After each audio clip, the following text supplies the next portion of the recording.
What's up, gang? Today we're going over an alternate build that I did of the expansion mod to the Mandalorian Forge set that came out in August, I believe. So this isn't an exclusive Mandalorian Forge set alternate build. This is an alternate build of the mod that I did to the Mandalorian Forge set, which did include outside pieces.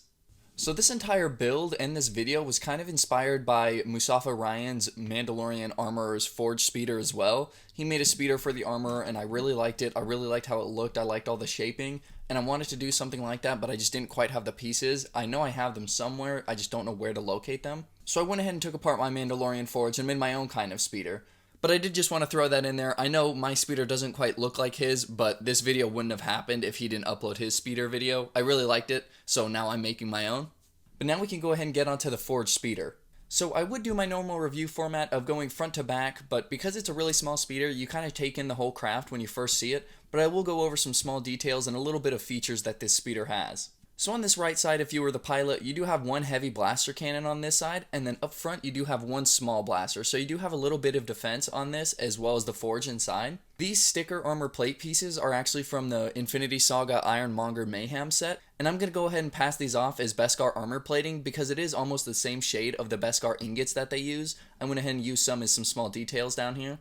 But you do have this heavy blaster on the right side, and in this flap here, you can fit a small blaster pistol. I am totally tucking it in between the hinge and the wall, so it isn't quite a proper, like, illegal or legal technique, but it fits there and it doesn't wiggle around as long as it's pinned in there. It's a common symbol that Mandalorians use, so I wanted to try and work at least one of those stickers in here, and then just behind it we have a little bit of greebling detail there. Going up to the front, we just have a small bit of detailing on the sides with these rods, and then it slopes down towards the front, towards that front blaster cannon. Originally, I didn't have this gray bit, and it did have two small blasters on the front. I still kind of like that look, but for some reason I just preferred it with this little gray bit on the inside, so now it's just a one blaster cannon. And I do have that rod detailing just on both sides. There's a small bit of greebling. I wasn't unfortunately able to use that stud because the hinge that houses the forge, but now we can go ahead and get onto the forge. So if you're not in the pilot seat, you can go ahead and use this keypad here to unlock the forge. You just got to fold down this flap, and then open it up. You have your tools, and as well as a small forge in there. The tools I have in here are just from the Mandalorian Forge set. So I did work in that sticker detailing as well as a bunch more brown and a lot of similar colors here because if there was one part of the speeder that I wanted to look clean and look like it worked properly and it wasn't like the normal Star Wars kind of dirty greebling detail, it was this forge area. I wanted this to look as clean as possible and look as good as possible so it really looked like it was upkept and kind of honored like the Mandalorians kind of do. The Beskar Forge and Beskar is really just a big deal, so I figured they would want to keep this space clean, especially the armorer knowing her. So I went ahead and tried to make this space as clean as possible, and I think it looks pretty good. But then when you're done, you can go ahead and fold it right up, as well as the flap beneath it to help smooth it out into the hole of the rest of the speeder. And then the forge is all tucked in, ready to go.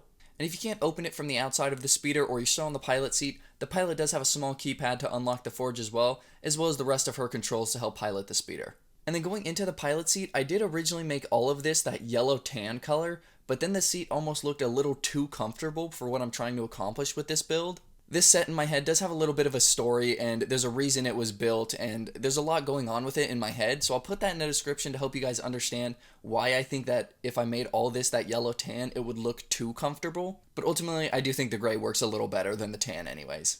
Then like you saw on the other side, I did use the Beskar ingot as a little bit of detailing. On this side, it's a wee bit different because I didn't want this set to be too symmetrical. Obviously, I accomplished that pretty well.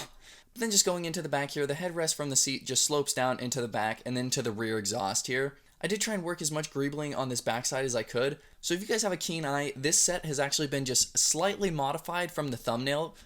I tried recording this a few days ago and I just couldn't do it. I wasn't well prepared enough, so I'm giving it another go today, and just before I started recording, I actually added this triangle plate here, so this detailing is a little bit different from the thumbnail, but I am much happier with how it looks now.